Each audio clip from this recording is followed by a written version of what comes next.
I want to talk on the mastery of intent because, and it's interesting, you're talking awareness and transformation. So, as I'm wrapping up my second book titled Banking on Change with the working subtitle of the leader's guide to exponential growth in the age of I use a formulaic approach to exponential growth. And exponential growth I define as when an individual has the perception that they are growing professionally and personally at the same time, because a person's professional growth will fuel their or person's personal growth will fuel their professional growth, and their professional growth will fuel their personal growth. And whenever one is struggling with one or the other, it's going to also be an impediment to said growth. And the formula is awareness plus commitment is the path that leads to transformation. And it's easy to gain the awareness. That's the learning. That's the thinking, the knowing. Like you said, you can surface some of this. That leads to the transformation, but it's the commitment in the middle that we have to commit to do to take the next steps, which now it's the intent, I guess, that requires energy to move forward. And so when you take awareness, commitment, transformation, you add it all together, it's the need to act to growth, act for growth. So let's talk energy here.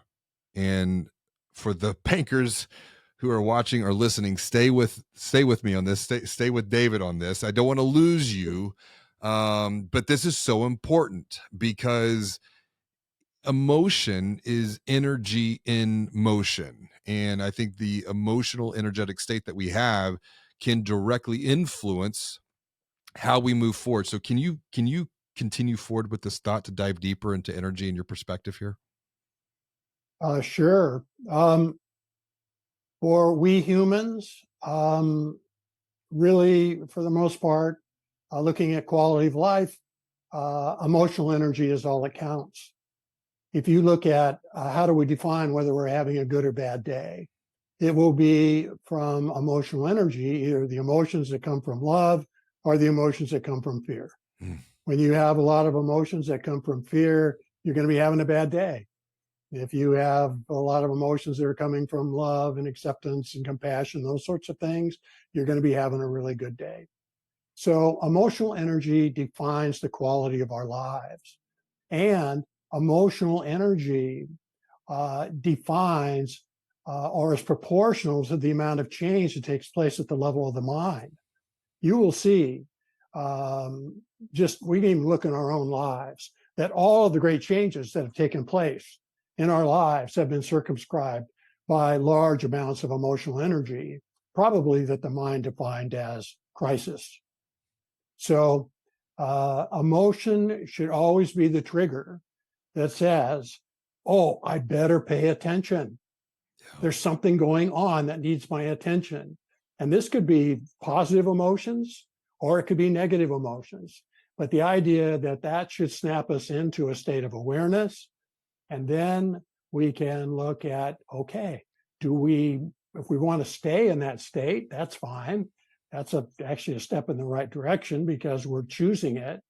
Or we could make a decision to move to the mastery of transformation and proactively change those thoughts to thoughts that have different emotional energy, positive emotional energy.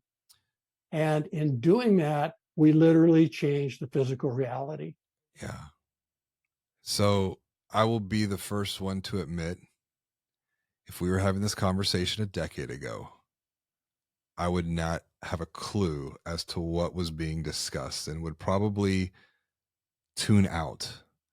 I will tell you from personal experience, and to use your point, mastery of transformation, I understand the role of energy when it comes to positive and negative, even to the point to where now in banking on change, one of the methodologies that I'm writing to is starting every conversation, as you and I have did today, what's been going well? Tell me something positive.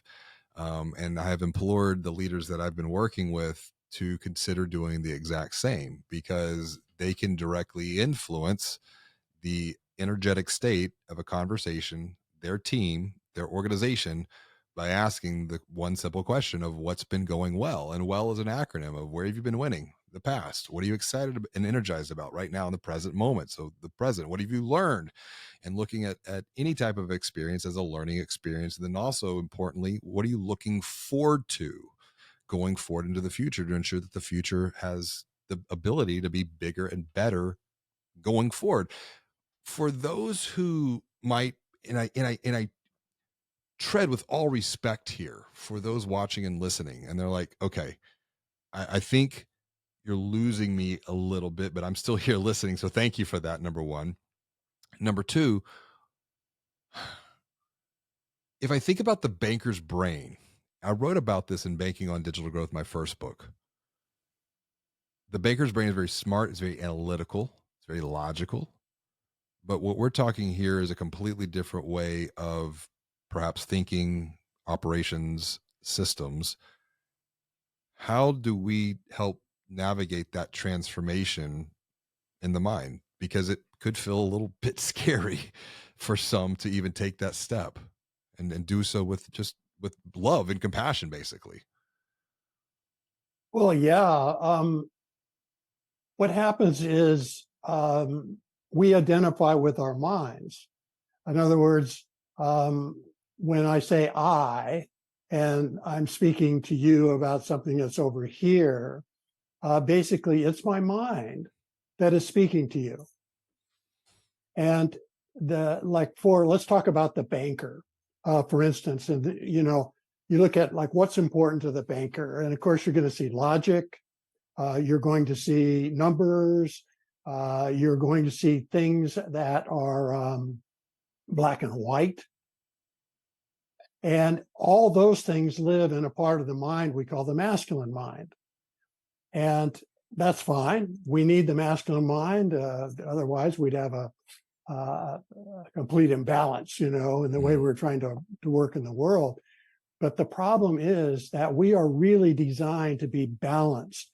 Four parts of the mind: the masculine mind, the feminine mind, which is basically emotions and memory, mm, the authoritarian mind, which is rules, regulations, and boundaries that we've created for ourselves. And then finally, the spiritual mind, which is connection to nature and the body clock and light.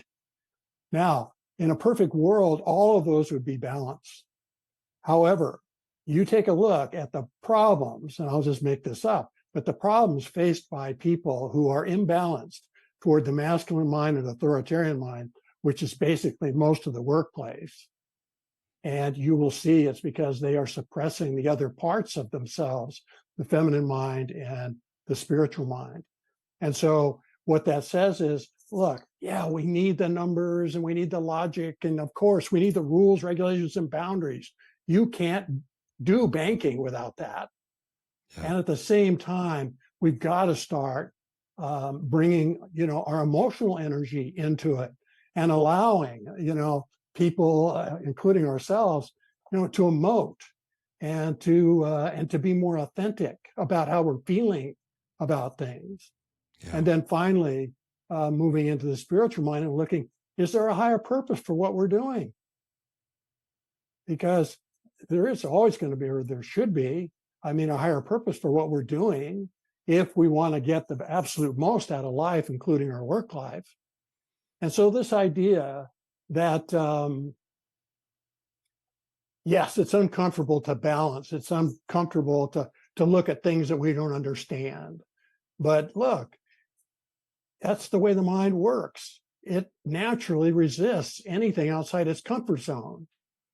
And so you'll see the closer you get to the edge of the comfort zone, the more uncomfortable it is, and the more likely it is somebody's going to race back into the middle of the comfort zone, Mm. doing the same things they've always done, thinking the same stuff they've always thought, feeling the same stuff they've always felt.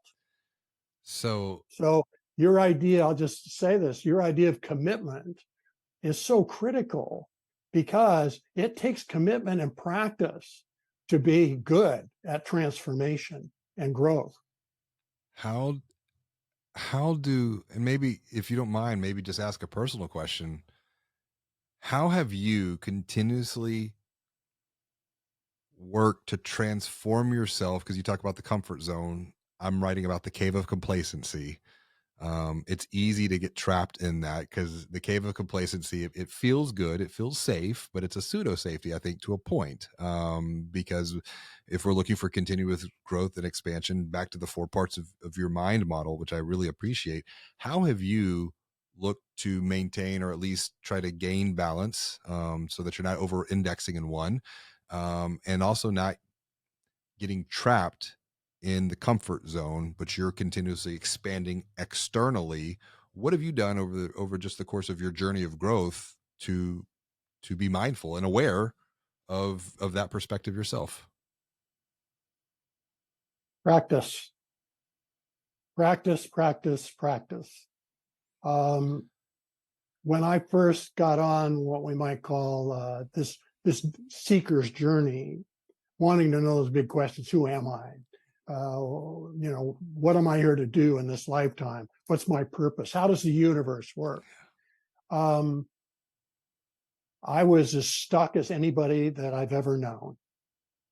And when I first started doing this work, where we're starting to, try and quiet the mind a little bit, starting to look at it a little bit, starting to, look in the mirror a little bit, it was so hard. I really, it was awful. Hmm. But I also knew that if I was ever going to achieve what I thought I might be able to achieve in this lifetime, I was going to have to do this work. And so I have been really committed to it for the last, roughly 40 years. And it's gotten easier and easier. And what happens is we become what we practice. Yeah. So I practiced awareness, I've been practicing it for 40 years, and I'm actually somewhat aware now. I've been practicing transformation for 40 years. I'm actually somewhat good at it.